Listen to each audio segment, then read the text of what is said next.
आज हमने कुछ डिस्कशन करनी है होम असाइनमेंट्स की, टेस्ट की, और इसके अलावा केस स्टडीज़ इस चैप्टर से रिलेटेड हम कैसे अटेम्प्ट करेंगे वो आज हमने सीखना। तो सबसे पहले प्रीवियस लेक्चर में अगर कोई क्वेश्चन पूछना चाहते हैं वो पूछ लीजिए। कल हमने ऑडिट में जो डिफरेंट टाइप्स ऑफ ओपिनियन हम एक्सप्रेस करते हैं उनके बारे में स्टडी किया था। कोई क्वेश्चन नहीं? जी नहीं, उसके बारे में भी हमने डिस्कशन करना है, ठीक है ना। एक चीज़ आपके साथ शेयर कर लूँ, आपको याद है कल हमने पढ़ा था कि ऑडिटर के जो टाइप्स ऑफ ओपिनियन है वो टोटल 4 तरह के ओपिनियन है। Unmodified opinion, qualified opinion, adverse, disclaimer. आपने नोट किया होगा शायद कि पहले तो मैंने आपको ये बताया था कि ऑडिटर जो है वो 2 तरह के ओपिनियन देता है, अनमोडिफाइड या मोडिफाइड। कल हमने जो जितनी भी टाइप्स ऑफ ओपिनियन पढ़ी उसमें मोडिफाइड ओपिनियन का कहीं जिक्र नहीं हुआ। वो मोडिफाइड ओपिनियन किधर गया? याद रखे, जो क्वालिफाइड ओपिनियन, एडवर्स ओपिनियन और डिस्क्लेमर ऑफ ओपिनियन, ये 3 ओपिनियन है, इनको कलेक्टिवली मॉडिफाइड ओपिनियन कहते हैं। कलेक्टिवली यानी मॉडिफाइड ओपिनियन एक टाइप ऑफ ओपिनियन नहीं है, एक ग्रुप ऑफ ओपिनियन है, क्लास ऑफ ओपिनियन है, ठीक है। उसके आगे मॉडिफाइड ओपिनियन के आगे फर्दर 3 टाइप्स हैं, qualified opinion, adverse opinion, disclaimer opinion.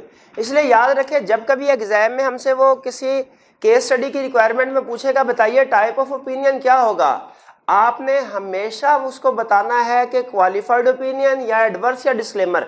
Modified opinion का वर्ड आपने एग्जाम में यूज नहीं करना। मॉडिफाइड ओपिनियन का वर्ड एग्जाम में यूज नहीं करना, एग्जामिनर मार्क्स नहीं देगा। एग्जामिनर रिक्वायर करता है कि स्पेसिफिकली टाइप ऑफ ओपिनियन बताएं। आप जनरल बात ना करें, स्पेसिफिक टाइप ऑफ ओपिनियन बताएं कि कौन सा टाइप ऑफ ओपिनियन होगा, क्वालिफाइड है, एडवर्स है या डिस्क्लेमर ओपिनियन है। जो स्टूडेंट मॉडिफाइड ओपिनियन का वर्ड यूज करता है, इसका मतलब है उसे कंसेप्ट क्लियर नहीं है कि किस सिचुएशन में कौन सा टाइप ऑफ ओपिनियन देना है। अगर एग्जाम में उसने केस स्टडी पूछी, अब मुझे केस स्टडी में पता नहीं चल रहा कि मिस स्टेटमेंट है कि स्कोप लिमिटेशन है, मुझे ये भी पता नहीं चल रहा इफेक्ट मटेरियल है कि परवेसिव है, तो मैं फिर ज्यादा टेंशन नहीं लेता। मैं कहता हूँ अच्छा चलो कोई सी भी सिचुएशन हो, ओपिनियन तो मॉडिफाइड होगा, मैं सोल्यूशन में लिख देता हूँ जी auditor shall express modified opinion. क्या एग्जामिनर मार्क्स देगा? बिल्कुल मार्क्स नहीं देगा। इसलिए हमें एग्जाम में हमेशा जब कभी रेगुलर कंसेप्ट्स को भी डिस्कस कर रहे हो या ऑडिट रिपोर्ट की केस स्टडी को अटेम्प्ट कर रहे हो, हमेशा हमने स्पेसिफिक टाइप ऑफ ओपिनियन बताना है, क्या होगा, क्वालिफाइड, एडवर्स या डिस्क्लेमर। मॉडिफाइड ओपिनियन की वर्ड एग्जाम में आपके लिए इस्तेमाल करना मकरूह है, आपने इस टर्म को यूज नहीं करना। स्पेसिफिक टाइप ऑफ ओपिनियन बताइए जी। मेरे क्वेश्चन की तरफ अभी आते हैं। सबसे पहले आज के लेक्चर का हमारा जो पहला ऑब्जेक्टिव है वो है टेस्ट डिस्कशन। तो टेस्ट अपने सामने रखिए, टेस्ट 2। क्लास में कोई ऐसा स्टूडेंट जिसके पास टेस्ट 2 ना हो इस वक्त? कोई स्टूडेंट है? कितना? 3 4 5 जी, कॉपीज अरेंज कीजिएगा इनके लिए जल्दी से। सबसे पहले क्वेश्चन नंबर 1। क्वेश्चन नंबर 1 में कोई प्रॉब्लम हो तो पूछ लीजिए। क्वेश्चन नंबर 1 में कोई प्रॉब्लम नहीं है आपको जी। पॉइंट बी डिस्कस कर लेते हैं। अच्छा पहले मुझे ये बताइए, क्वेश्चन 1 पार्ट ए में कह रहे हैं differentiate between test of controls and substantive procedures. Test of control और सब्सटेंटिव प्रोसीजर में डिफरेंस बताइए क्या है। इसमें हम डेफिनेशन तो लिख देंगे, क्या हमें कोई एग्जांपल्स लिखने की जरूरत है? एग्जांपल लिखने की जरूरत है? देखें एहतियातन जब कभी हमें कोई भी टर्म, कोई भी कंसेप्ट एक्सप्लेन करने को कहे, अगर उसकी एग्जांपल हो तो हमें जरूर लिख देनी चाहिए। तो सब्सटेंटिव प्रोसीजर की 2 एग्जांपल तो उसकी डेफिनेशन में शामिल है। क्या एग्जांपल्स है वो? टेस्ट ऑफ डिटेल्स और एनालिटिकल प्रोसीजर। और टेस्ट ऑफ कंट्रोल की एग्जांपल्स क्या है? टेस्ट ऑफ कंट्रोल की एग्जांपल क्या है मुझे बताइए। ऑडिटर का सेग्रीगेशन ऑफ ड्यूटीज को ऑब्जर्व करना, क्या ये टेस्ट ऑफ कंट्रोल है? बिल्कुल है। ऑडिटर का डॉक्यूमेंट्स की अप्रूवल चेक करना, क्या ये टेस्ट ऑफ कंट्रोल है? बिल्कुल है। देखिए अप्रूवल और सेग्रीगेशन ऑफ ड्यूटीज ये कंट्रोल्स हैं। तो इसका मतलब है अगर ऑडिटर अप्रूवल को चेक करता है, सेग्रीगेशन ऑफ ड्यूटीज को चेक करता है, तो वो असल में टेस्ट ऑफ कंट्रोल परफॉर्म कर रहा है। B, describe the relationship between test of control and substantive procedure. दोनों में रिलेशनशिप क्या है? देखिए, अगर आप मुझे कहें सर एक लफ्ज में रिलेशनशिप बताएं तो मैं कहूंगा इनवर्स रिलेशनशिप, यानी अगर टेस्ट ऑफ कंट्रोल्स ज्यादा परफॉर्म करेंगे इसका मतलब सब्सटेंटिव प्रोसीजर हमें कम परफॉर्म करना पड़ेंगे। टेस्ट ऑफ कंट्रोल कम परफॉर्म करेंगे, सब्सटेंटिव प्रोसीजर ज्यादा परफॉर्म करना पड़ेंगे। टेस्ट ऑफ कंट्रोल ज्यादा परफॉर्म करने हैं तो सब्सटेंटिव प्रोसीजर क्या हो जाएंगे? कम हो जाएंगे। एज्यूम ये किया हमने कि कंट्रोल स्ट्रांग है, अगर टेस्ट ऑफ कंट्रोल से वरना ये पता चले कि कंट्रोल एक्चुअली वीक है तो फिर सब्सटेंटिव प्रोसीजर भी ज्यादा परफॉर्म करना पड़ेगा। तो अगर इंटरनल कंट्रोल स्ट्रांग है तो फिर टेस्ट ऑफ कंट्रोल और सब्सटेंटिव प्रोसीजर का इनवर्स रिलेशनशिप होगा, कंट्रोल ज्यादा टेस्ट करेंगे, सब्सटेंटिव प्रोसीजर उस सूरत में कम परफॉर्म करने पड़ेंगे। ये कंसेप्ट समझ आ गया आपको जी? और कोई प्रॉब्लम क्वेश्चन 1 में? कोई प्रॉब्लम नहीं। चलिए अब क्वेश्चन 2 की तरफ आते हैं। क्वेश्चन 2 में कोई प्रॉब्लम? क्वेश्चन 2 में वो ये कह रहा है कि उसने अपनी टीम से कहा कि अंडरस्टैंडिंग ऑफ कंट्रोल ऑब्टेन कीजिए। टीम ने कहा कि भाई कंट्रोल तो बहुत स्ट्रांग है, बहुत अच्छे हैं, इसलिए हमें सब्सटेंटिव प्रोसीजर ओमिट कर देने चाहिए। उसने कहा नहीं नहीं ओमिट ना कीजिए, कम कर दीजिए। तो क्या सही कहा उसने? बिल्कुल सही कहा। याद रखें, अगर इंटरनल कंट्रोल स्ट्रांग हो तो हम सब्सटेंटिव प्रोसीजर ओमिट नहीं कर सकते। सब्सटेंटिव प्रोसीजर परफॉर्म करना रिक्वायर्ड है, वो परफॉर्म करने ही करने हैं। हाँ, ये हो सकता है कि अगर इंटरनल कंट्रोल स्ट्रांग है तो सब्सटेंटिव प्रोसीजर कम कर सकते हैं, कंप्लीटली ओमिट नहीं कर सकते। ये क्लियर हो गया क्वेश्चन? इसके बाद क्वेश्चन 3 की तरफ चलें। मेरे भैया क्वेश्चन 3 की तरफ चलें। अच्छा चलें, शुक्र है आप लोग अभी जिंदा है और होश में। क्वेश्चन नंबर 3 रिक्वायर, देखिए क्वेश्चन नंबर 3 में उसने हमें डिफरेंट पेयर बना के दिए हैं डिफरेंट एविडेंस के, और हमसे पूछ रहा है कि बताओ कौन से वाला एविडेंस ज्यादा रिलायबल है। तो इसमें अब अगर मैं आपसे पूछूंगा कोई प्रॉब्लम है तो बता, तो आप एक एक करके सारे ऑप्शन पूछ लेंगे, सारे टाइप्स क्लासिफिकेशन पूछ लेंगे, तो मैं खुद से ही 1 बाय 1 सबको डील कर देता हूं। तो पार्ट ए में कह रहा है कंफर्म में बैंक बैलेंस, ऑडिटर एक बैंक बैलेंस कंफर्म करवाता है versus examining the clients bank statement, और दूसरा क्लाइंट की बैंक स्टेटमेंट को एग्जामिन करता है। दोनों में से कौन से ज्यादा रिलायबल है? बैंक बैलेंस को कंफर्म करना ज्यादा रिलायबल है। क्यों ज्यादा रिलायबल है? क्योंकि एक्सटर्नल एविडेंस। डायरेक्ट ऑडिटर, देखिए एक्सटर्नल एविडेंस ये रीजन नहीं है, असल रीजन है कि डायरेक्टली ऑब्टेन कर रहा है ऑडिटर, वरना तो बैंक स्टेटमेंट भी एक्सटर्नल या क्लाइंट ने खुद थोड़ी बनाई है, बैंक स्टेटमेंट भी उसे बैंक ने भिजवाई है, कंफर्मेशन लेटर का रिप्लाई भी बैंक ही भेज रहा है। तो असल रीजन ज्यादा रिलायबल होने की ये नहीं कि ये एक्सटर्नल है, एक्सटर्नल दोनों है। ये रीजन नहीं कि रिटर्न है, रिटर्न दोनों है। क्या रीजन है? डायरेक्ट के confirmation letter auditor directly obtain करता है, और हमारा जो बैंक स्टेटमेंट है ये इनडायरेक्टली, यानी पहले बैंक से क्लाइंट के पास जाती है और फिर क्लाइंट हमें फॉरवर्ड करता है, वो प्रोवाइड करता है। A clear? B an examination of raw material requisition versus an auditor's recalculation of depreciation. अब देखिए रिकैलकुलेशन वो जो डायरेक्टली खुद वो परफॉर्म कर रहा है, एविडेंस ले रहा है, और जो रॉ मटेरियल रिक्विजिशन क्लाइंट का इंटरनल डॉक्यूमेंट है। अब दोनों में से कौन सी ज्यादा रिलायबल? जो वो खुद एविडेंस ऑब्टेन कर रहा है, क्योंकि क्लाइंट की डॉक्यूमेंट्स है उसमें फॉर्जरी हो सकती है, कर सकते, इसीलिए रिकैलकुलेशन ऑफ डेप्रिसिएशन ज्यादा reliable. C discuss the likelihood and amount of loss in a lawsuit against the client with clients in house legal counsel versus discussion with the CA firm's own legal counsel. Legal counsel कहते हैं lawyers को। वो कह रहा है कि आपने discuss किया likelihood and amount of loss. Likelihood को अंडरलाइन कीजिए, अमाउंट ऑफ लॉस को अंडरलाइन कीजिए। लाइक्लीहुड में हम क्या पूछते हैं? बताइए जी क्या चांसेस हैं हमारा क्लाइंट के खिलाफ ये केस हुआ है, क्लाइंट केस जीतेगा कि हारेगा? वकील से पूछते हैं, उसे अंदाजा होता है। और फिर अगली बात क्या पूछ रहे हैं? अमाउंट ऑफ लॉस, यानी अगर वो केस हारेगा तो कितनी पेनल्टी पे करना पड़ सकती है। ये दो चीजें वकील से पूछी जाती हैं, केस हारेंगे कि जीतेंगे, और अगर हारेंगे तो अमाउंट कितनी होगी जो पे करनी पड़ेगी। वो कहता है आपने ये क्वेश्चन पूछा, पहली सिचुएशन है क्लाइंट के इन house legal council, in house का मतलब है जो कंपनी के अंदर है, उनका इंटरनल लॉयर्स जो है उससे पूछा, या दूसरी ऑप्शन क्या है, आपने अपनी फर्म के अपने लॉयर से पूछा। बताइए क्लाइंट के लॉयर से पूछा ये ज्यादा रिलायबल है या कि हमने अपने लॉयर से पूछा ये ज्यादा रिलायबल? अपने, क्यों? वो इंडिपेंडेंट है, वो एक्सटर्नल पार्टी है।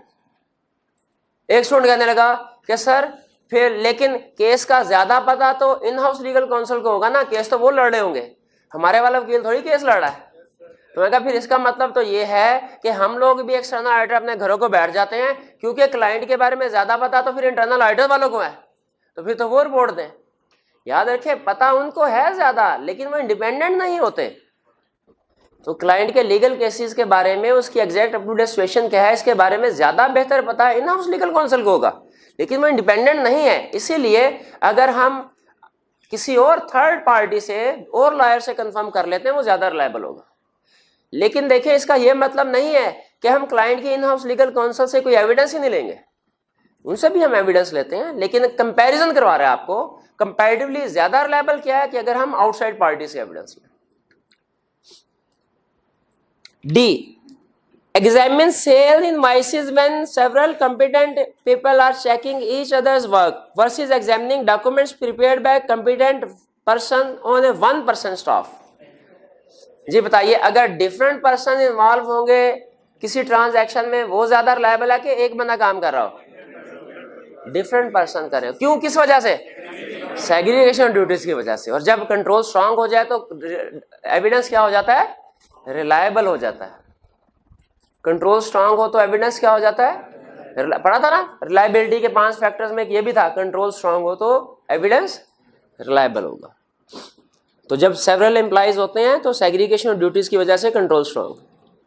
फिर E, shipping documents prepared by clients dispatch department versus a sales confirmed by customer, simple external. F, physically examine inventory to confirm their existence versus examining them to confirm their obsolescence। देखें मैं जब physical verification करने के लिए हम जाते हैं तो हम उस एसेट की एग्जिस्टेंस को भी वेरीफाई कर रहे होते हैं, एग्जिस्टेंस भी वेरीफाई हो रही होती है, उसकी ऑब्सोलीट है कि नहीं ये भी वेरीफाई हो रहा होता है, लेकिन ज्यादा रिलायबल एविडेंस हमें एग्जिस्टेंस के बारे में होता है। जैसे मैं अगर आपसे कहूं ये चीज आपके सामने पड़ी हुई है, जरा देख के बताइए एग्जिस्ट कर रही है कि नहीं, आप कहेंगे सर कर रही है, और मैं आपसे पूछूं अच्छा इसकी वैल्यू कितनी है, आप ये इतना ज्यादा श्योर होकर नहीं बता सकेंगे वैल्यू के बारे में, ऑब्सोलीट है कि नहीं, ज्यादा श्योर होकर नहीं। क्यों? क्योंकि ये तो मार्केट कंडीशन पे डिपेंड करते हैं। अगर ये इन्वेंट्री जो है बिल्कुल टूटी फूटी होती, जली होती, आप कहते हैं सर अब मैं बता सकता हूं कि ये ऑब्सोलीट 0 वैल्यू पे। लेकिन अगर ये नॉर्मल कंडीशन में है तो उस सूरत में ये बताना कि ये इसकी मार्केट वैल्यू क्या होगी, क्या इसकी मार्केट वैल्यू कॉस्ट से ज्यादा या कॉस्ट से कम है, ये मुश्किल होता है। तो इसीलिए जहन में रखिए हम किसी चीज को देख के उसकी एग्जिस्टेंस के बारे में तो श्योर होके कह सकते हैं ये यहां मौजूद है, वो ऑब्सोलीट है कि नहीं, उसकी वैल्यू क्या है, इसके बारे में ज्यादा श्योर होकर नहीं बता सकते, क्योंकि उसकी वैल्यू मार्केट कंडीशन पे डिपेंड करती है।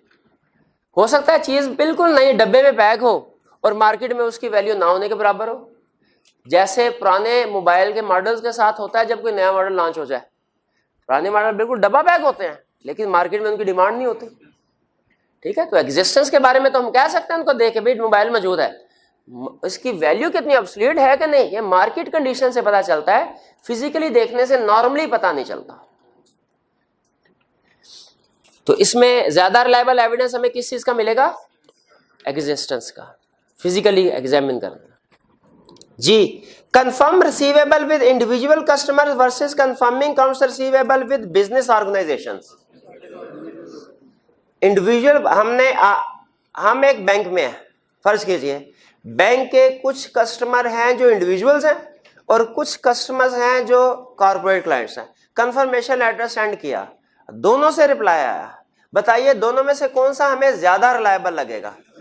बिजनेस क्यों? क्योंकि वो अपना double entry accounting system maintain कर रहे होते हैं।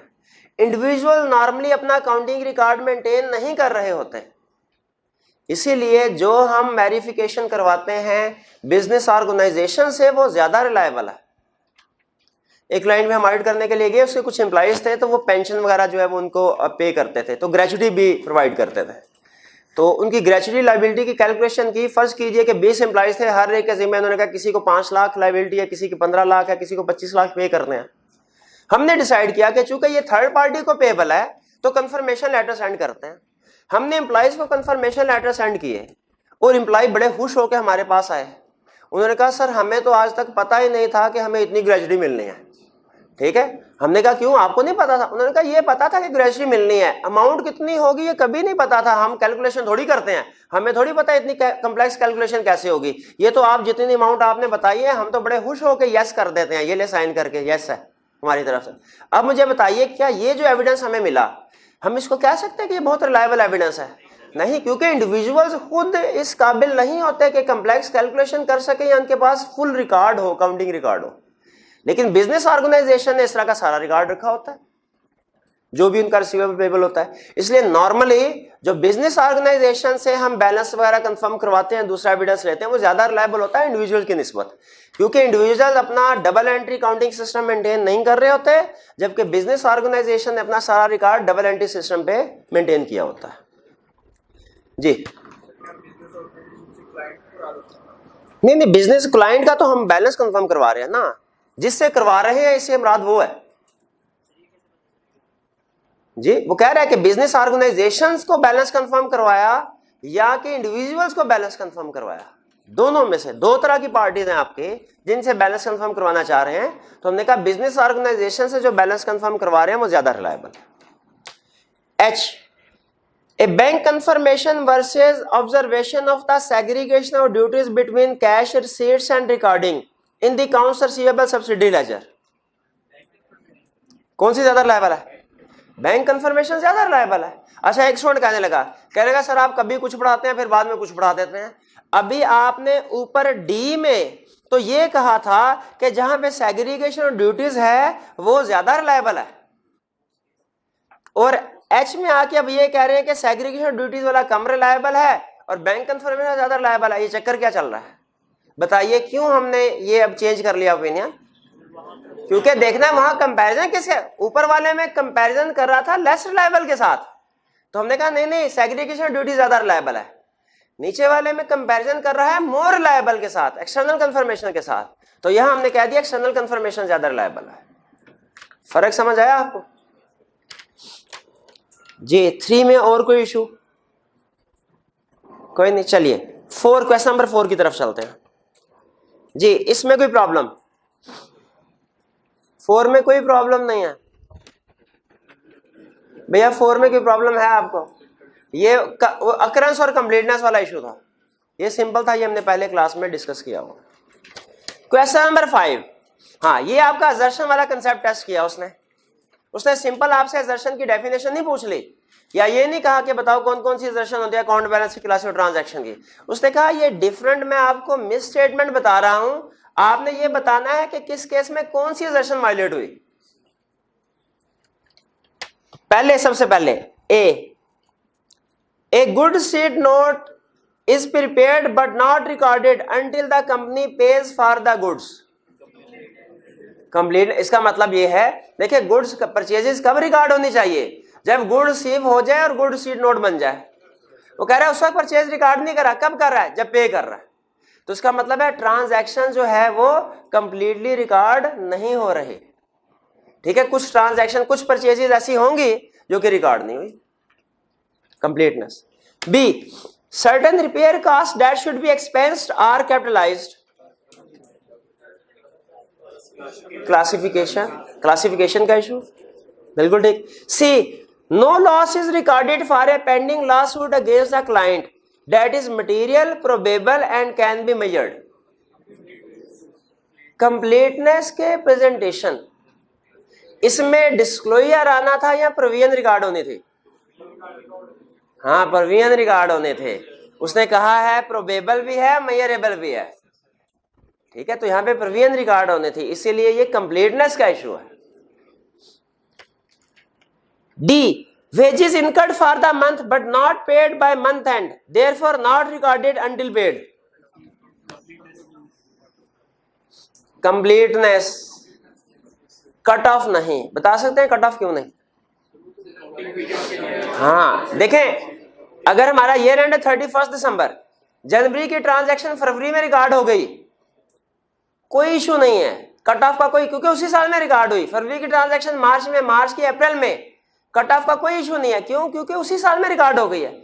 हाँ, अगर दिसंबर की ट्रांजैक्शन जनवरी में या जनवरी के दिसंबर में हो जाए फिर कट ऑफ का इशू है, क्योंकि फिर वो हमारे साल से बाहर जाएंगे।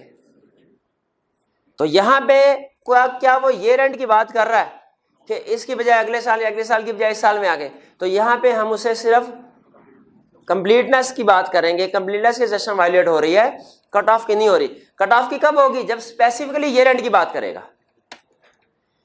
E, collections from customer received after the balance sheet date are recorded as of the balance sheet date. हाँ, अब ये कटा हो, बैलेंस शीट डेट स्पेसिफिकली बात कर दी उसने।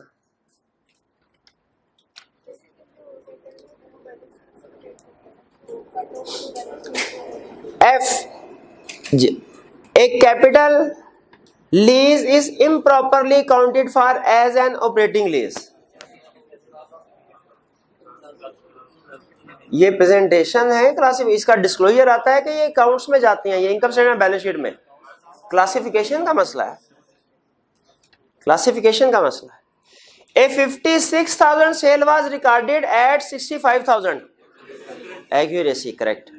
The basis of inventory valuation is FIFO, however it is disclosed in notes to the accounts as average cost. Income statement and balance sheet are correct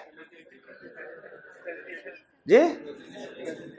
ये presentation है, क्योंकि ये notes to the accounts में disclosure में गलती हुई। Disclosure में वो कह रहा है, बाकी आपकी बात ठीक कर दी आपने, इनकम स्टेटमेंट बैलेंस शीट ठीक है, नोट्स टू द अकाउंट्स में डिस्क्लोजर में प्रॉब्लम है। I, during the physical inventory count clients employees mistakenly counted some items twice.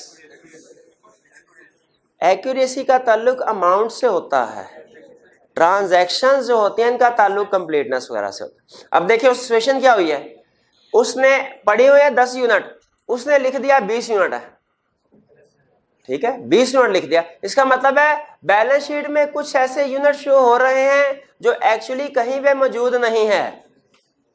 Balance sheet में कुछ ऐसे यूनिट 20 यूनिट शो हुए हैं, एक्चुअली 10 हैं, 10 कहीं मौजूद नहीं है। कौन सी असर्शन वायलेट हो रही है? Existence correct. Some inventory items are listed at cost, but NRV is lower. Sorry, अच्छा जे रह गया, चलिए जे पढ़ लेते हैं। Some inventory items are out on consignment and were not counted during the physical inventory. कहते हैं बाहर किसी और के पास पड़ी हुई थी। हमारी आइटम्स किसी और के पास पड़ी हुई थी, इन्वेंट्री आइटम हम स्टॉक में इंक्लूड नहीं कर सके। कंप्लीटनेस, राइट्स एंड ऑब्लिगेशन तो तब होगा जब चीज हमारे पास और किसी और की है। ये चीज किसी और के पास है लेकिन हमारी है, ठीक है।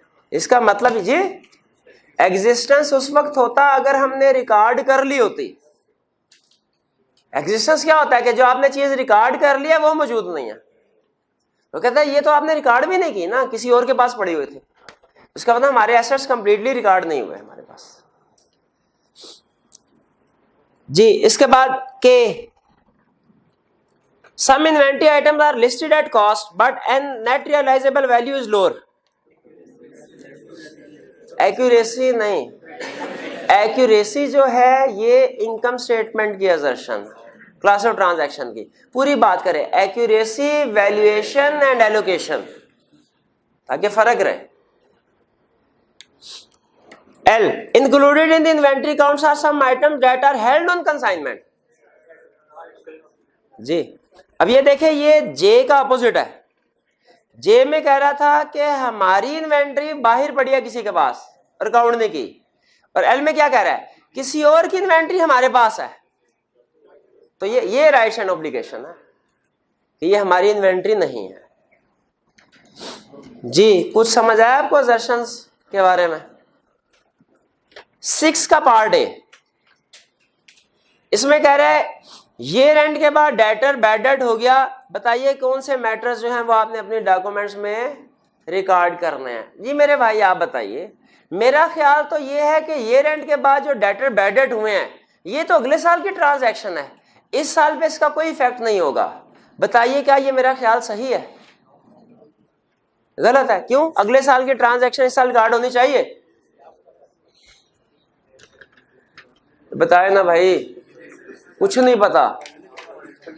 क्या मैंने कभी एडजस्टिंग इवेंट का कंसेप्ट बताया क्लास में? तो उस वक्त आप सोए हुए थे मेरे भाई जी, छुट्टी की थी आपने। एडजस्टिंग इवेंट का कंसेप्ट क्या है कि नेक्स्ट ईयर के कुछ इवेंट्स होते हैं जो हमने इस साल रिकॉर्ड करने होते हैं। वो 3 मैंने एग्जांपल बताए थे, 4 एग्जांपल बताए थे, फिर लिख लें और पहले सफ़े पे लिखें। अगली दफा जब आप कहेंगे ना सर मुझे नहीं पता, तो मैं पहला सफ़ा खुलवा के आपको कहूंगा इधर बताओ लिखा है कि नहीं। लिखवाने क्या लगाऊं? एडजस्टिंग इवेंट्स की 4 एग्जांपल। एडजस्टिंग इवेंट्स क्या होते हैं? वो जो अकर नेक्स्ट ईयर में हुए हैं लेकिन हमने इस साल उनको रिकॉर्ड करना। पहला लिखें bankruptcy of debtor, bankruptcy of debtor.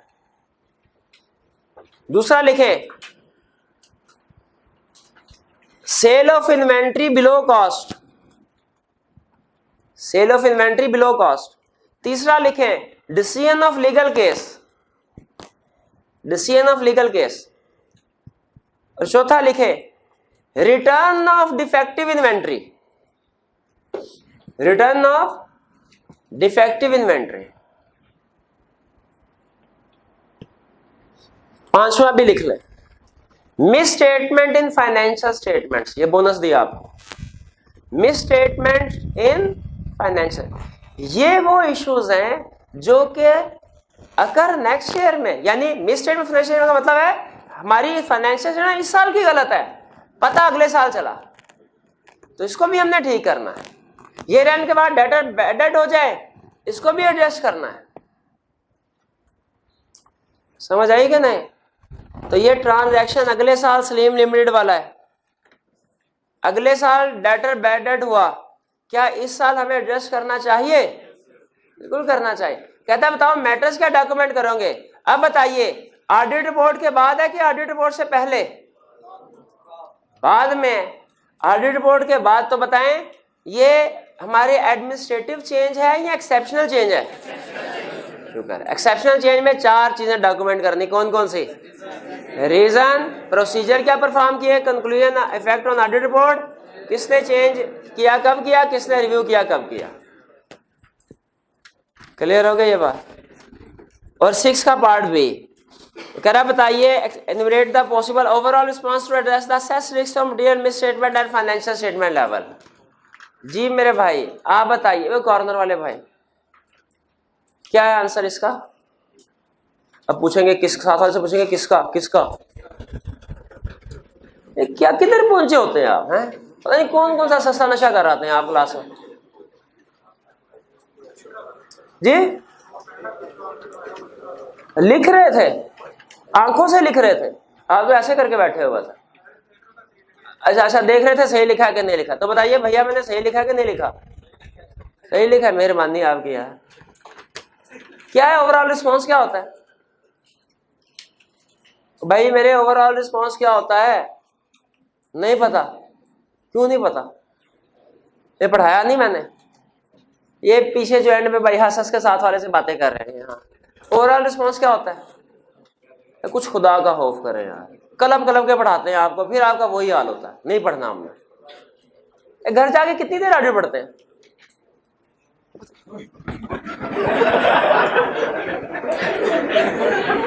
कितनी देर ऑडिट पढ़ता है मेरा भाई घर जाके? बताओ ना। है आधा घंटा? तो कोई बात नहीं, मैथ की इक्वेशन है, आपको 2 घंटे बताया ना डेली पढ़ना है, तो इसका मतलब है आधा घंटा पढ़ेंगे तो पहली अटेम्प्ट में आएंगे 12.5 नंबर। दूसरा हाँ मैं 2 घंटे पढ़ने हैं 50 नंबर लेने के लिए, पास होने के लिए, तो आधा घंटा पहली अटेम्प्ट में कितने मार्क्स आए? 12.5। फिर दूसरी डंड में कितने हो गए, फिर तीसरी डंड में 3.5, फिर चौथी डंड में इंशाल्लाह पास। हम होंगे कामयाब, होंगे कामयाब एक दिन। मर्जी भाई। चले भाई, इसमें कोई इशू है तो पूछ लें, कोई इशू नहीं है। चले इसको क्लोज कर दें। ये हो गई हमारी डिस्कशन। अब आ जाए चैप्टर 3 होम असाइनमेंट पे। चैप्टर 3 होम असाइनमेंट के सामने रखें।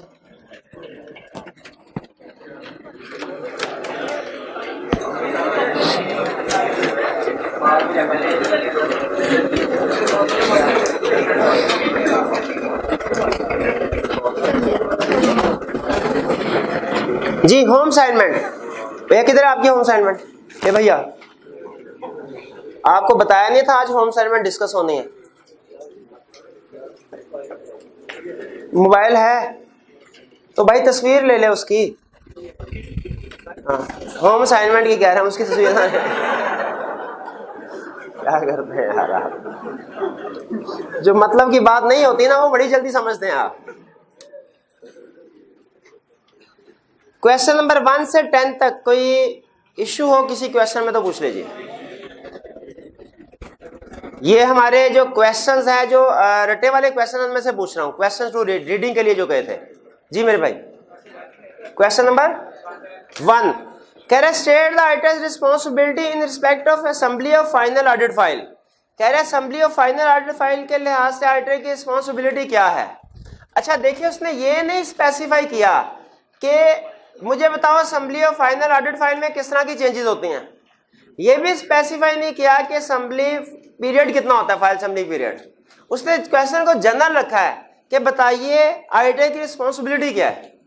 तो हमें सिर्फ असेंबली पीरियड बता देना चाहिए या असेंबली पीरियड के दौरान जो टाइप ऑफ चेंजेस हैं वो भी बता देनी चाहिए कि ऑडिटर किस तरह की टाइप ऑफ चेंजेस करता है। मेरे ख्याल में वो भी बता देना चाहिए। ठीक है, तो पहले हम क्या लिखेंगे कि एप्रोप्रिएट असेंबली फाइल पीरियड जो है वो एप्रोप्रिएट क्या है, टाइम डिपेंड करता है फर्म के पॉलिसीज एंड प्रोसीजर पे। नॉर्मली एप्रोप्रिएट टाइम है 60 days from the date of auditor's report. उसके बाद आगे ये भी लिख देंगे during file assembly period auditor is required to make following type of changes. तो 2-3 एग्जांपल दे दीजिए। क्लियर हो गया वन? और की क्वेश्चन? क्वेश्चन नंबर 10 कह रहा है you are asked to devise form and contents of audit working paper, write a draft letter to your principal giving your suggestions regarding the form and contents of working papers in accordance with the relevant international standards on auditing. ये तो simple factors पूछ रहा है। ठीक है, वो risk, audit methodology and tool use, size and complexity of audit, nature and significance of procedure performed, nature and significance of evidence obtained, nature and significance of exceptions identified। अभी पूछ रहा भाई, क्लियर हुआ मेरे भाई? किन्होंने क्वेश्चन पूछा था? अच्छा मुझे बताइए, वो इसमें कह रहा है कि राइट ए ड्राफ्ट लेटर। क्या इस आंसर को लेटर फॉर्म में ड्राफ्ट करना लाजमी है? बिल्कुल लाजमी नहीं है, बिल्कुल लाजमी नहीं है। ठीक है, अगर ड्राफ्ट कर सकते हैं तो कर दें, वरना लाजमी नहीं है। आप सिंपल फैक्टर्स बताएं। ये ऑडिट का पेपर है, वो आपको ऑडिट का नॉलेज चेक करेगा, अब वो आपका बिजनेस कम्युनिकेशन का नॉलेज थोड़ी चेक करेगा। ठीक है, तो क्वेश्चन में इस तरह का अगर वो कहते हैं ना ड्राफ्ट मेमो, ड्राफ्ट लेटर, तो परेशान होने की जरूरत नहीं है, क्योंकि तकरीबन 100% यकीन है कि आपको फॉर्मेट का नहीं पता होगा क्या है, भूल गए होंगे सारा। ठीक है, तो परेशान होने की जरूरत नहीं है ना। ऑडिट छोड़ के फिर बिजनेस कम्युनिकेशन की किताब उठा के देख ले, लेटर फॉर्मेट क्या होता है, मेमो फॉर्मेट क्या होता है, आप उसको कंसर्ट बताएं से। इसके अलावा कोई क्वेश्चन? मेरे भैया आपने शायद सुना नहीं गौर से, मैंने कहा क्वेश्चन नंबर 1 से लेकर 10 तक। ठीक है, अगर इस तरह आगे पीछे चलते रहेंगे ना तो फिर वो मुश्किल हो जाएगा। 1 से 10 तक। Question number 9 what are the basic assertions which the auditor would aim to address while carrying out verification of fixed assets. ए भाई कौन सी अलीफ लाला शुरू की है तूने? उसको क्या सुना रहे हो? उसको खत्म ही नहीं हो रही बात हमारी, क्या बता रहे हैं?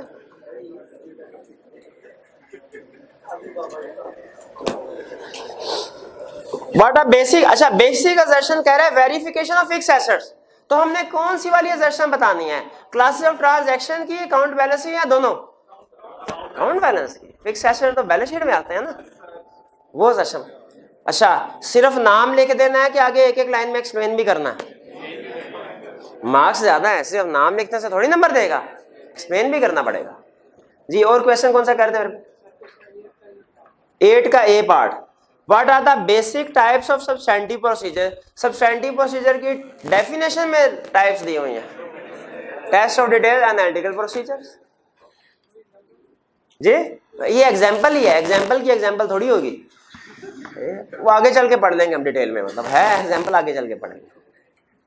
और की क्वेश्चन, और की क्वेश्चन, कोई क्वेश्चन नहीं है? 11 से लेके 20 तक।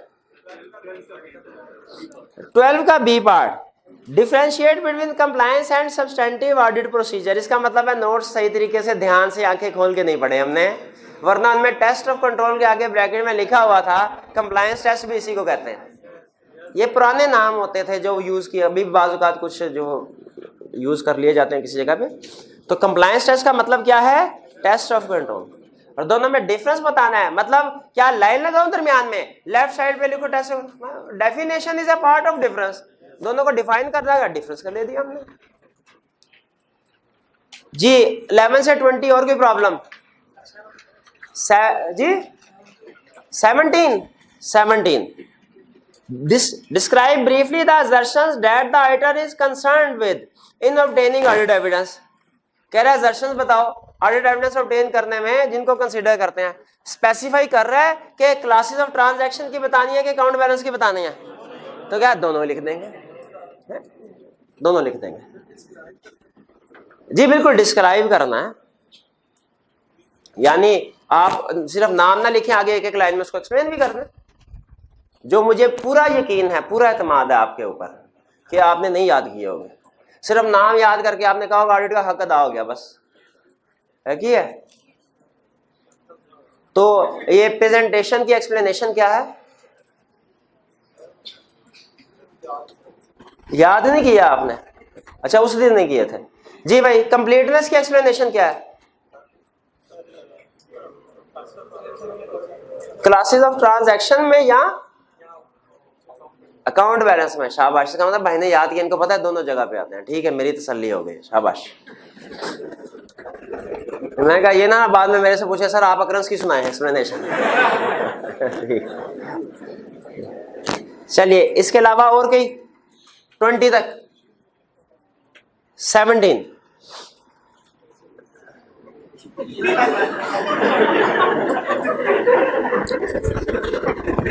एक दूसरे जो क्वेश्चन पूछने, ये भाई ने कोई क्वेश्चन पूछा ना, ये भाई नहीं सुनेगा, तो कहेगा ये मेरा क्वेश्चन थोड़ी है, ये तो इसका क्वेश्चन है, और 2 मिनट बाद वही पूछेगा। क्यों सोए होते हैं आप? हैं? गौर से नहीं सुनते पहले?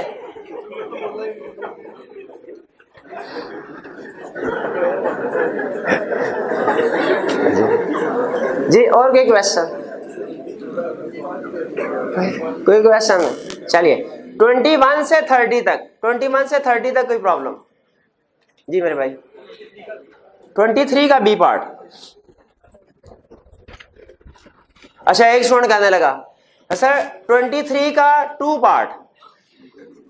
मैं कहा 23 का 2 पार्ट? मैं कहा 2 तो है ही नहीं। कहने लगा सर क्या हो गया, मेरे सेट पे तो है। मैं कहा अच्छा, सेट तो एक ही है दोनों का। उधर देखा, उधर भी 2 पार्ट नहीं था। ये जहन में रखिएगा, आप अभी स्टूडेंट है, आपके लिए ये छोटी गलती होगी। ये 23 बी लिखा हुआ है, आप उसको 2 बोल देते हैं बाजू का। प्रैक्टिकल लाइफ में और एग्जाम में भी खास तौर पे जब हमने क्वेश्चन नंबर, आपको पता है हर पेज के स्टार्ट में क्वेश्चन नंबरिंग करनी होती है, ध्यान से क्वेश्चन नंबर लिखना है। 23 का पार्ट बी है तो पार्ट बी ही लिखना है, 23 2 नहीं लिख देना। फिर ये ना कहिएगा उसको समझ आ जाएगी। ये प्रैक्टिस में एक दफा मेरी बड़ी क्लास हुई थी इस बात पे, कोई सीनियर के साथ डिस्कशन हो रही थी, तो मैंने कह दिया कि पंजाब बैंक। सीनियर ने कहा भाई ठहर जाए, इधर ये पाकिस्तान के सारे बैंक का मुझे दिखा, पंजाब बैंक किधर है। मैंने कहा सर ये बैंक ऑफ पंजाब। समझ लग गया, क्योंकि प्रोफेशनल कम्युनिकेशन आपके लिए शायद ये स्टूडेंट लाइफ में छोटी छोटी चीजें हैं, लेकिन प्रोफेशनली इन चीजों को कंसीडर किया जाता है। तो क्वेश्चन नंबरिंग जो है वो आपने सही पूछा है, लेकिन मुझे चूंकि जहन में आ गया पॉइंट, मैंने कहा आपके साथ शेयर कर लूं। तो ये 23 बी नंबरिंग को हमेशा ध्यान में रखें। जहां पे ए लिखा है ए लिखना है, जहां पे बी लिखा है बी लिखना है, जहां पे 1 लिखा है 1, जहां पे रोमन 2 लिखा है रोमन 2 लिखना। तो 23 का बी पार्ट कह रहे list the contents of the current audit file. Current audit file के कंटेंट्स लिखे, ये तो रोटे वाला क्वेश्चन छाप मैन्युफैक्चरिंग ऑर्गेनाइजेशन, हमारे ज्यादातर क्लाइंट मैन्युफैक्चरिंग ऑर्गेनाइजेशन है, वो एक ही एग्जांपल है, उनकी भी वही एग्जांपल है, डॉक्यूमेंट्स तो वही बनेंगे ना, ठीक है। हमारी तो मैन्युफैक्चरिंग की भी प्लानिंग करते हैं, उधर भी प्लानिंग करते हैं, मैन्युफैक्चरिंग में भी कंफर्मेशन, रिटेल का बिजनेस होगा क्लाइंट का, उसमें भी कंफर्मेशन, सर्विस का होगा उससे भी किसी ना किसी रिसीवेबल करना होगा, उससे भी कंफर्मेशन। जी और कोई क्वेश्चन? कोई क्वेश्चन 30 तक? जी 29 का पार्ट 2, शाबाश। कह रहा है for each type of procedure describe an example relevant to audit of bank balance. ऊपर उसने पूछा 5 टाइप्स ऑफ प्रोसीजर बता दो फॉर ऑब्टेनिंग एविडेंस, वो हमें पता है, inquiry, observation, inspection, reperformance, recalculation, external confirmation, analytical procedure, 7 example. वो कह रहा है बताओ बैंक का ऑडिट कर रहे हो, एक एक प्रोसीजर की एग्जांपल बताओ, क्या करोगे? इंक्वायरी में क्या पूछोगे क्लाइंट से? कितने बैंक अकाउंट्स। ऑब्जर्वेशन में क्या देखोगे? बैंक रिकंसिलिएशन स्टेटमेंट बना रहा है कि नहीं, सेग्रीगेशन ऑफ ड्यूटीज है कि नहीं, कैश रिसीविंग, और फिर इसके बाद इंस्पेक्शन वगैरह। आपको याद है जब हम ये कंसेप्ट पढ़ रहे थे टाइप्स ऑफ ऑडिट प्रोसीजर का, तो एंड पे हमने छोटी सी एक्टिविटी यही की थी कि मैंने बैंक एरिया की एग्जांपल लेके आपसे पूछा था बताइए ये कौन सा प्रोसीजर है, तो उसी के ऊपर क्वेश्चन है। इंस्पेक्शन में क्या इंस्पेक्ट करेंगे? बैलेंस इंस्पेक्ट करेंगे। कंफर्मेशन में क्या करेंगे? बैंक बैलेंस कंफर्म करोगे से। जी 30 तक और की प्रॉब्लम?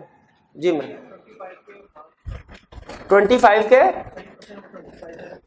25 है। हाँ जी, ये पुराने जमाने का क्वेश्चन है, यह है कोई 50 साल होने वाले हैं इसको। पुराने जमाने में सीए बहुत आसान होता था, अभी जो है ना, अभी ये स्टैंडर्ड जो है ना, ये 3-4 सेट में किताबों में है, और ये सफ़े समझ लीजिए कि वो 4-5 हज़ार सफ़े बन जाते हैं। पुराने ज़माने का स्टैंडर्ड देखे ना तो वो मेरा ख्याल है कोई 400-500 सफ़े होते होंगे कंप्लीट सारे उस वक्त। तो उस वक्त ये बड़े बड़े क्वेश्चन आया करते थे, अब कभी भी ये बड़ा क्वेश्चन नहीं पूछेगा। अब जैसे जैसे देखे दुनिया बदल रही है, नए से नए फ्रॉड करने के तरीके दरियाफ्त हो रहे हैं, तो हमारा ऑडिट भी वही पुराने ज़माने का होना चाहिए कि हर नए फ्रॉड के साथ ऑडिट बदलते रहना चाहिए। वो बदल रहा है, ठीक है, इसलिए तो ये पुराने क्वेश्चन है, ये अब ये कभी भी नहीं। लेकिन आपको असल में ऑब्जेक्टिव आपको ये दिखाना है कि किस किस तरीके से क्वेश्चन पूछ सकता है। कंसेप्ट बता जी। 31 से 40 तक कोई प्रॉब्लम? 31 से 40 तक कोई प्रॉब्लम नहीं? नहीं, घर से नहीं देखे है। अच्छा अच्छा 44 क्वेश्चन 44 काट दीजिए। 41 से एंड तक कोई प्रॉब्लम मैं तो पूछे 31 में। अच्छा चलिए 31 में वो कहानी चला रहे हैं, एंड पे रिक्वायरमेंट क्या है? Explain the broad categories of risk assessment procedure you will perform to gain an understanding of a new client. Broad category risk assessment procedure की ब्रॉड कैटेगरीज कौन सी हैं? 2, मुझे तो लगा 3 है। इंक्वायरी है, ऑब्जर्वेशन एंड इंस्पेक्शन है, और एनालिटिकल प्रोसीजर भी है, ठीक है। हाँ अच्छा, हाँ ऑब्जर्वेशन और इंस्पेक्शन लहदा करते तो 4 है। बिल्कुल सही है, बिल्कुल सही है जी। और कोई क्वेश्चन? इसमें सिर्फ इनके नाम लिख देंगे कि एक एक लाइन को एक्सप्लेन भी कर देंगे? कर दे तो अच्छी बात है, कर देना चाहिए एक्सप्लेन। 41 से ऑनवर्ड कोई क्वेश्चन नहीं है जी। 45 42 what are the different assertion regarding cash and bank accounts? Account balance की assertion, ठीक है, वो जो 6 assertion है। 45 using your auditing knowledge apply the appropriate assertion to the audit of sale of goods.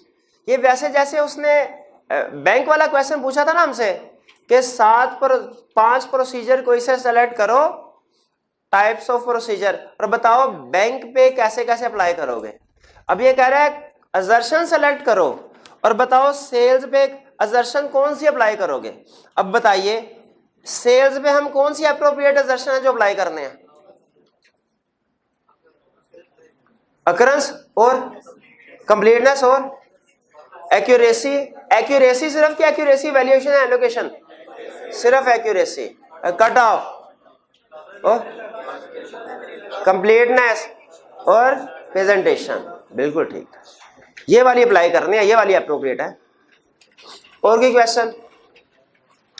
अच्छा चलिए इसको क्लोज कर देते हैं। हाँ केस स्टडीज हमारी रह गई है, केस स्टडी इंशाल्लाह कल जो है वो हम डिस्कस करेंगे।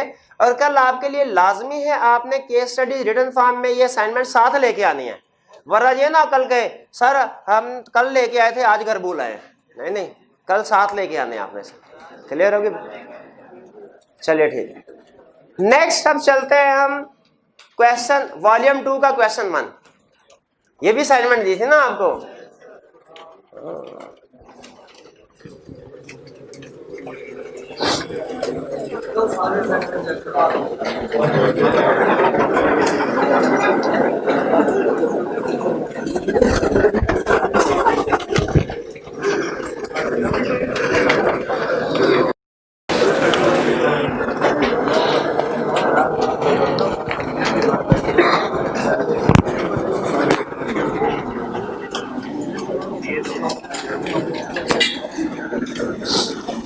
जी क्लास में कोई ऐसा स्टूडेंट जिसके सामने इस वक्त क्वेश्चन 1 नहीं है वॉल्यूम 2 का? जी भाई क्यों नहीं है? देखिए हर जी बुक क्यों नहीं है? अच्छा ये नहीं कहेगा कि मैंने सर ली ही नहीं किताब, बुक नहीं है मुझे, मेरे पास बुक नहीं मिली मुझे, है तो किधर है? अच्छा ये मोबाइल है मेरे भाई के पास है? अच्छा वैसे किताब होना ज्यादा जरूरी होता है, मोबाइल नहीं कभी घर भूलेंगे, किताब भूलेंगे, खैर है उसकी। तो भैया साथ वाले से वो क्वेश्चन किताब लेके तस्वीर ले ले उसकी क्वेश्चन की। क्वेश्चन नंबर 1 वॉल्यूम 2,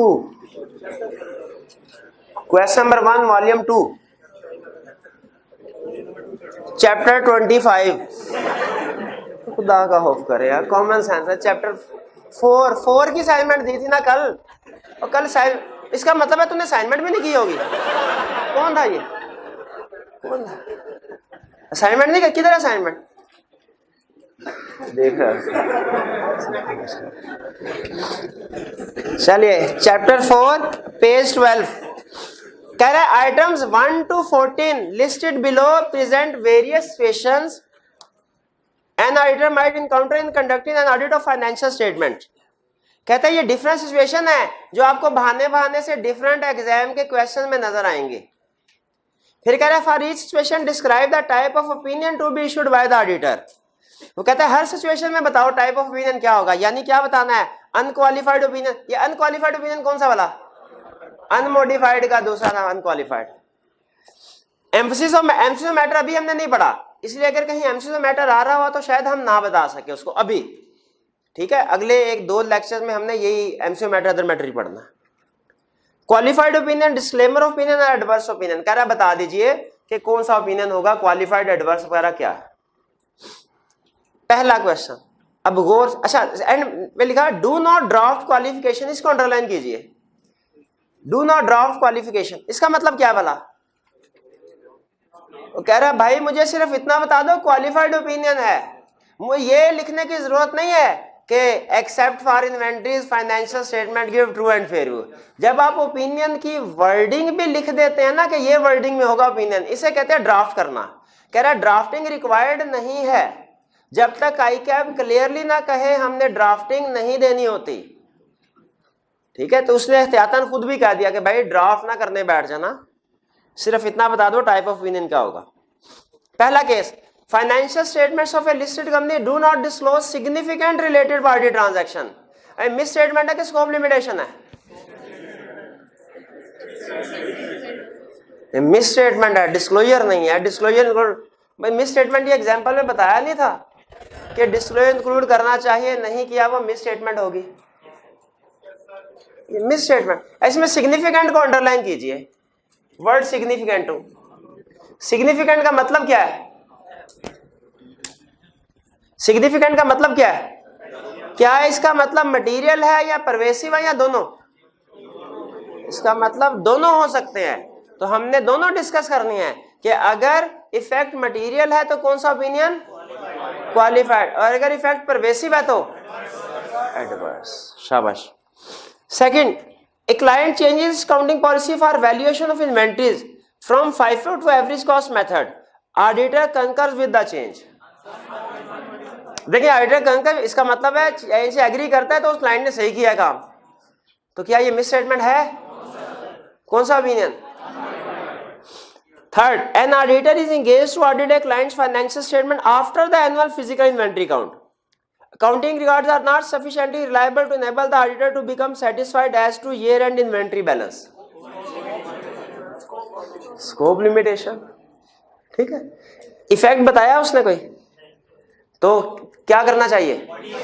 अगर मटेरियल है तो क्वालिफाइड ओपिनियन, परवेसिव है तो डिस्क्लेमर। शाबाश। 4, ए क्लाइंट है सिग्निफिकेंट। सिग्निफिकेंट का मतलब क्या होता है? मटेरियल या परवेसिव के दोनों? दोनों। ए क्लाइंट है सिग्निफिकेंट अमाउंट ऑफ, सिग्निफिकेंट के साथ एक और लफ्ज लिख ले, मेजर। मेजर का मतलब भी यही है, बाजुकात सिग्निफिकेंट का वर्ड यूज करता है, बाजुकात मेजर का वर्ड यूज करता है। ए क्लाइंट है significant amount of deposit in A bank which is under liquidation. चल अभी पैसे बैंक में डिपॉजिट करवाए थे, बैंक लिक्विडेट, बैंक बैंकरप्ट हो गया। कह रहे pending completion of liquidation proceedings of the bank, अभी चूंकि प्रोसीडिंग चल रही है, no provision has been made in the account, इसीलिए अकाउंट में प्रोविजन नहीं बनाई।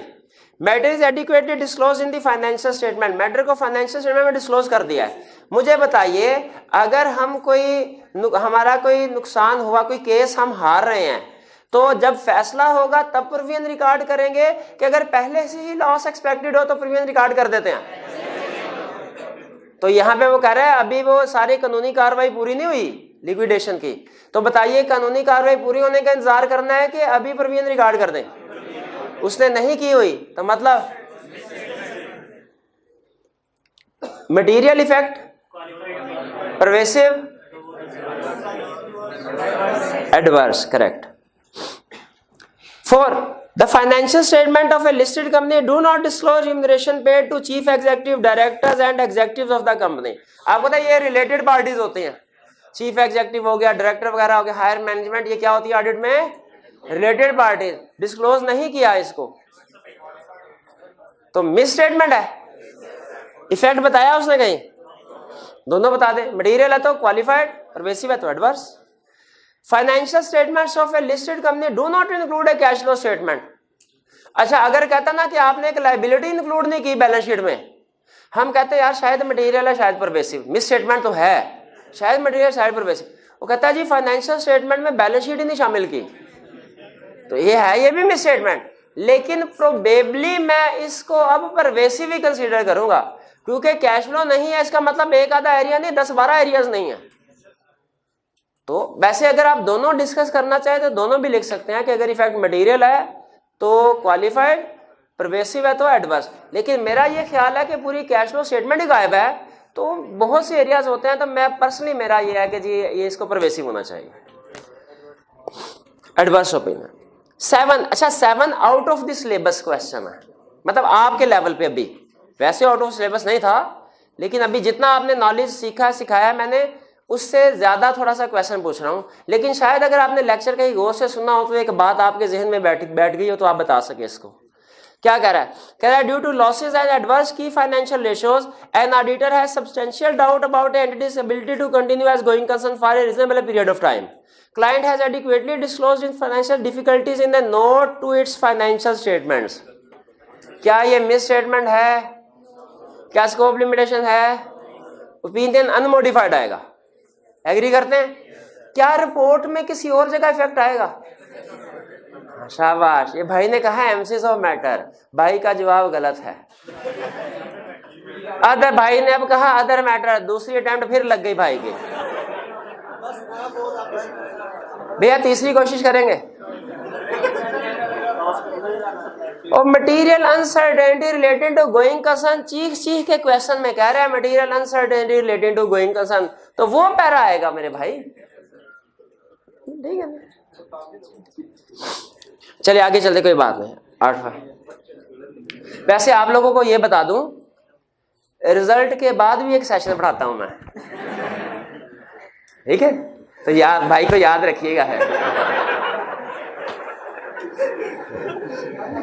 नहीं भाई, मजाक कर रहा हूँ यार, इससे देख रहे नहीं, इंशाल्लाह पास हो जाएंगे। मैंने कहा इंशाल्लाह पास हो जाएंगे, अटेम्प्ट मेंशन नहीं की मैंने।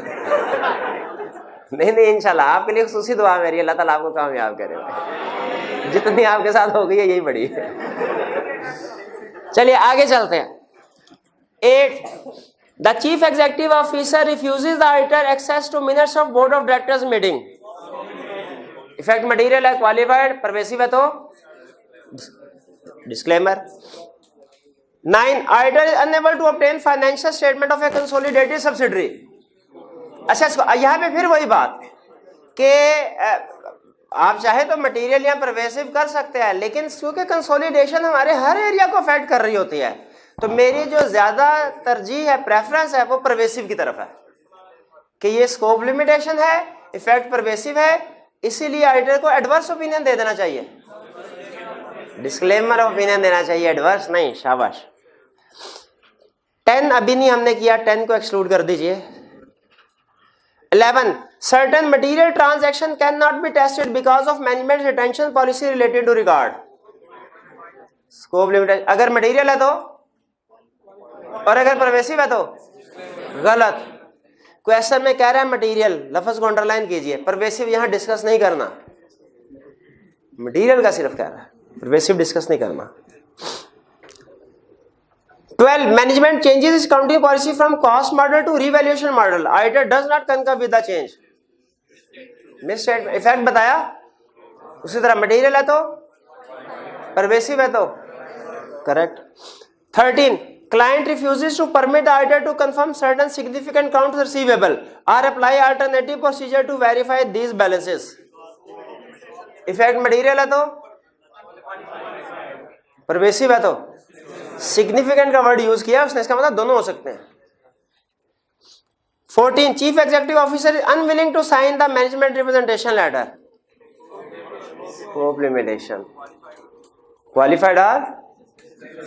अच्छा, इस केस में विड्रॉ कर सकते हैं, हाँ, अगर पॉसिबल प्रैक्टिकेबल हो तो कर सकते हैं, वरना नहीं कर सकते। नॉर्मली ये रिप्रेजेंटेशन लेटर एंड में लिया जाता है, तो प्रैक्टिकेबल नहीं होता इसमें।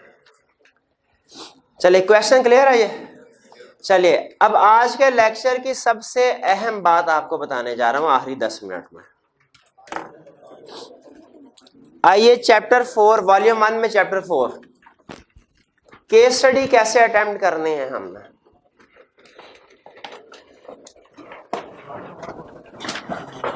केस स्टडी कैसे अटेम्प्ट करने हैं हमने, ये आप आइए अपेंडिक्स में पेज है हमारा ये 230 पेज 230 पे आइए। केस स्टडी कैसे अटेम्प्ट करनी है ऑडिट बोर्ड की। देखिए, जो हमारे चैप्टर 1 to 3 है एग्जाम क्वेश्चन उसमें से भी आते हैं, लेकिन उसमें नॉर्मली रिप्रोडक्शन के क्वेश्चन रिक्वायर करता है। और केस स्टडी जो हमारी स्टार्ट होती है ना, पहला चैप्टर जो हमारा केस स्टडी बेस्ड चैप्टर है वो चैप्टर 4 है, और 100% कंफर्म है केस स्टडी आएगी इस चैप्टर में। और भी बहुत से चैप्टर्स हैं जिनमें केस स्टडी आती है, ठीक है। वो आगे जैसे जैसे चैप्टर आते जाएंगे रेलिवेंट केस स्टडी में, वो मैं आपके साथ शेयर करता जाऊंगा कि ये वाला चैप्टर इसमें ज्यादातर क्वेश्चन केस स्टडी बेस्ड आते हैं, ये वाला चैप्टर इसमें ज्यादातर क्वेश्चन जो है रटे वाले आते हैं, वो साथ साथ आपको बताता रहूंगा। चैप्टर 1 to 3 में ज्यादातर क्वेश्चन कौन से आते हैं, रटे वाले क्वेश्चन। चैप्टर 4 में ज्यादातर क्वेश्चन केस स्टडी बेस्ड आते हैं, और कंफर्म है कि आपको इस चैप्टर में से क्वेश्चन आएगा इस दफा, और वो प्रोबेबली केस स्टडी बेस्ड ही होगा। अब देखें, अगर मैं आपको गौर से सुनेगा ये बात, अगर मैं आपको ये कहूँ ना कि मैं आपको बताता हूं कि ऑडिट में केस स्टडी वाला क्वेश्चन कैसे सॉल्व करना है, और आपको एक अप्रोच बताऊं कि ऑडिट की कोई सी भी केस स्टडी आए आपने इस अप्रोच के मुताबिक सॉल्व करनी है, तो याद रखें वो अप्रोच गलत है। हमारी केस स्टडी को अटेम्प्ट करने की approach chapter two chapter very करती है। जैसे आपको बताया ना, काउंटिंग का अपना मिजाज होता है, ऑडिट का अपना मिजाज होता है, उसी तरह ऑडिट के अंदर हर चैप्टर का भी अपना मिजाज है। रिपोर्ट वाला क्वेश्चन का अपना मिजाज है, उसने किसी और तरीके से होना है। कोड ऑफ एथिक्स वाले क्वेश्चन का अपना मिजाज है, उसने किसी और तरीके से होना है। रिस्क असेसमेंट वाले का अपना मिजाज होता है, आईटी वाले का अपना टॉपिक का अपना मिजाज। हर चैप्टर का जो केस स्टडी बेस्ड होता है, केस स्टडी अटेम्प्ट करने का तरीका अलग अलग है। तो हमने जिस चैप्टर की केस स्टडी सीखनी है, मैं स्पेसिफिकली उसकी केस स्टडी कैसे अटेम्प्ट करनी है वो आपको बताऊंगा। तो आज मैं कोई एक यूनिवर्सल अप्रोच नहीं है कि केस स्टडी कैसे अटेम्प्ट कीजिए ऑडिट की, और अगर मैं आपको बता भी देता हूं तो उससे आपको काम की बात कोई नहीं मिलेगी। मैं जनरल बातें आपको घुमा के बता रहा हूँ। एग्जैक्टली अगर आप नॉलेज हासिल करना चाहते हैं कि ऑडिट रिपोर्ट की केस स्टडी कैसे सॉल्व करनी चाहिए, तो उसमें रिपोर्टिंग के असूल जो हैं उसके मुताबिक मैं आपको बताऊंगा। तो अब सुनिए, एग्जाम में आपके सामने पेपर आएगा, उसमें 3-4 सफ़े जितने भी हैं, पेपर में मुख्तलिफ पैराग्राफ्स होंगे, मुख्तलिफ सेंटेंसेस होंगे। पहली चीज मुझे बताइए, क्या एग्जाम में हमारे सामने 4 सफ़ों वाला पेपर है, इसमें हर सेंटेंस इक्वली इंपॉर्टेंट है? इक्वली इंपॉर्टेंट नहीं है। कुछ उसमें सेंटेंसेस ऐसे हैं जो ज्यादा अहम है दूसरे सेंटेंस की निस्बत। वो कौन से सेंटेंसेस ज्यादा अहम है? रिक्वायरमेंट वाले। रिक्वायरमेंट वाले देखें, अगर रिक्वायरमेंट पढ़ने में आपने गलती कर दी ना तो आपका सारा क्वेश्चन गलत है। हाँ, अगर रिक्वायरमेंट सही पढ़ ली, ऊपर बाकी का क्वेश्चन जो है वो पढ़ने में गलती कर दी, कोई एक पॉइंट स्किप कर दिया, गलत पढ़ लिया। जैसे एक जगह पे था यूजेस ऑफ वर्किंग पेपर, वो स्टूडेंट पढ़ गया यूजर्स ऑफ वर्किंग पेपर। ठीक है, तो अगर पढ़ते हुए इस तरह की चीज तो उसका इफेक्ट कम है, वो आपका सिर्फ एक आधा नंबर जो है वो जाया होगा। लेकिन अगर रिक्वायरमेंट में आपने गलती कर दी तो उसमें अगर आपने गलती की तो आपका सारे का सारा क्वेश्चन गलत हो जाएगा। यानी रिक्वायरमेंट पढ़ने में गलती करें, ये risk at financial statement level है, और अगर आप बाकी का क्वेश्चन पढ़ने में गलती कर दी, ये रिस्क एट असर्शन लेवल है। तो देखिए, आपने रिक्वायरमेंट को, और रिक्वायरमेंट होती भी कम है, छोटी 1-2 लाइनों की होती है। आपने एग्जाम में हर क्वेश्चन की रिक्वायरमेंट को कम से कम 3 दफा पढ़ना है। 3 दफा, ये ना सोचे टाइम जाया हो रहा है, ये आपको पे बैक करेगा। हर क्वेश्चन की रिक्वायरमेंट को 3 दफा पढ़ ले, तसल्ली कर ले एक लफ्ज को पढ़ के कि इसका वही मतलब है जो मेरे जहन में आ रहा है पहली दफा में जो है या जो दूसरी दफा में है। उसके बाद क्वेश्चन को सॉल्व करना है। ये बात क्लियर हो गई कि सबसे पहले रिक्वायरमेंट को पढ़ना है 3 दफा। फिर उसके बाद हमने नतीजा निकालना है कि ये हमारे किस चैप्टर का क्वेश्चन है। यहां पे तो आपको फौरन आसानी से पता चल जाएगा। मैं जो कुछ भी क्वेश्चन आपको करवाऊंगा, जाहिर आप आंखें बंद करके कह देंगे सर चैप्टर 4 का क्वेश्चन ऑडिट रिपोर्ट वाला, क्योंकि करीब हो रहे हैं। लेकिन एग्जाम में साथ साथ ये नहीं लिखा होता, उसने क्वेश्चन मिक्स करके बनाए होते हैं। तो उसमें हमने फिर कैसे पता चलता है ये किस चैप्टर का क्वेश्चन है? रिक्वायरमेंट्स है। जिस क्वेश्चन की रिक्वायरमेंट में आ जाए ना, इफेक्ट ऑन रिपोर्ट बताइए, इफेक्ट ऑन ओपिनियन बताइए, समझ लीजिए ये ऑडिट रिपोर्ट का क्वेश्चन है। जिस क्वेश्चन की रिक्वायरमेंट में effect on report, effect on opinion बता दे, क्या समझ आना हमने? ऑडिट रिपोर्ट का क्वेश्चन। अब कहता है सुन लीजिए हमारी अप्रोच क्या होगी। सबसे पहले एग्जाम में आपने पहचानना है कि ये केस स्टडी कौन से वाली है, कौन से स्ट्रक्चर क्या होगा, ये सुन लें। देखने में ऑडिट रिपोर्ट की केस स्टडी कैसी होगी? वो कहता है you will be given many short situation. Many short situation को अंडरलाइन कीजिए। यानी हो सकता है एक क्वेश्चन नंबर 3 हो, उसके अंदर 2 situation they they A B, हो सकता है 3 सिचुएशन दे दे, हो सकता है 4 दे दे, मैक्सिमम 5 सिचुएशन दी हुई है उसने, और मिनिमम 2 सिचुएशन। ज्यादातर वो 3 की एवरेज रखता है, 3-4। बहरहाल जितने भी सिचुएशन दे देता है। जब केस स्टडी आई, क्वेश्चन नंबर 5 ऑडिट रिपोर्ट की केस स्टडी है, इसके अंदर 3 सिचुएशन है, for example A B C. पहला असूल याद रखें, आपने ए केस स्टडी को अलहदा सॉल्व करना है, बी को अलहदा करना है, सी को अलहदा करना है। चाहे वो सारी की सारी सिचुएशन, तीनों की तीनों सिचुएशन एक ही क्लाइंट से रिलेट कर रही हो, चाहे डिफरेंट क्लाइंट से रिलेट कर रही हो, आपने हर पार्ट को 5A को अलहदा सफ़े पे अटेम्प्ट करना है, 5B को अलहदा करना है, 5C को अलहदा करना है। मिक्स नहीं करना सिचुएशन को। ये नहीं सोचना कि क्लाइंट तो एक ही है तो मैं ए वाली सिचुएशन और बी वाली सिचुएशन और सी वाली सिचुएशन को इकट्ठा कर देता हूं, प्रैक्टिस में तो हम इकट्ठा ही कर रहे होंगे। ऐसे नहीं करना आपने, ठीक है? तो आपने हर एक को अलहदा अलहदा ही सॉल्व करना है। ये बात समझ आ गई? इसके बाद आगे चलते हैं।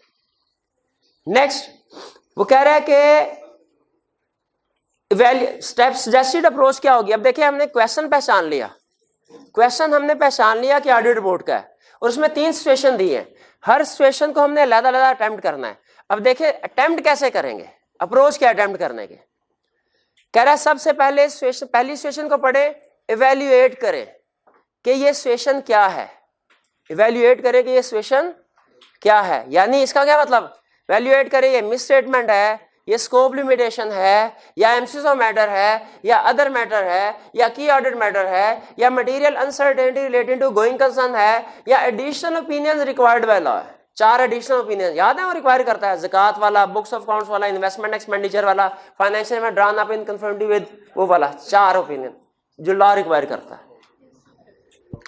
तो क्वेश्चन को पढ़ना है रिक्वायरमेंट ए में, सबसे पहले डिसीजन क्या करना है कि क्या ये मिस स्टेटमेंट है या स्कोप लिमिटेशन है या एम्फसिस ऑफ मैटर है या अदर मैटर है या की ऑर्डर्ड मैटर है या गोइंग कंसर्न है या कि ये additional opinions required by law है।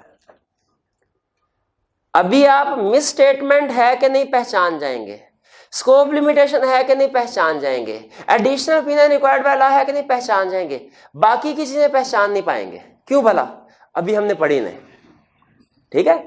लेकिन मिस स्टेटमेंट की लिस्ट हमने पढ़ ली है, स्कोप लिमिटेशन की लिस्ट पढ़ ली है, additional opinion required by law की लिस्ट पढ़ ली है, ठीक है। बाकियों का इंट्रोडक्शन इसलिए करवाया कि जब बाकी वाली लिस्ट आए तो आप ये ना कि सर ये नई चीजें कहां से आ गई हैं, ये तो हमने पहले ना कभी सुनी ना देखी, तो इसलिए कंसेप्ट अभी बिल्ड कर दिया, लिस्ट बाद में आएगी। और ये एक और चीज ध्यान में रखिएगा, हर सिचुएशन कोई भी सिचुएशन या तो मिस स्टेटमेंट होगी या स्कोप लिमिटेशन होगी या वो एम्फसिस ऑफ मैटर की लिस्ट होगी या अदर मैटर में होगी।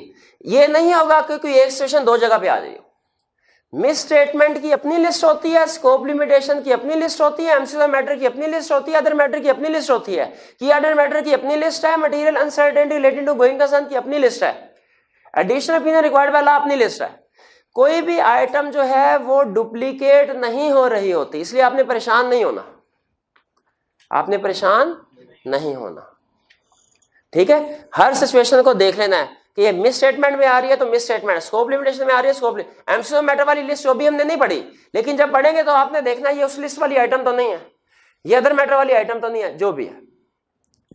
यहां तक बात समझ आती है, ठीक है। आगे चलते हैं। हमने डिसाइड कर लिया ये मिस स्टेटमेंट है कि स्कोप लिमिटेशन। अगर तो मिस स्टेटमेंट स्कोप लिमिटेशन है, फिर स्टेप 2 करना है, क्या? मटेरियलिटी कैलकुलेट करनी है। वो मैं नहीं सिखा रहा आपको क्योंकि कल डिटेल में हमने सीख ली, यहां पे वही बातें लिखी हुई है सारे। तो स्टेप नंबर 1 में हमने क्या वैल्यूएट किया, ये सिचुएशन है क्या ये मिस स्टेटमेंट है या स्कोप लिमिटेशन है या एम्फसिस ऑफ मैटर या अदर मैटर है या की ऑर्डर मैटर है या गोइंग कंसर्न है या एडिशनल ओपिनियन है।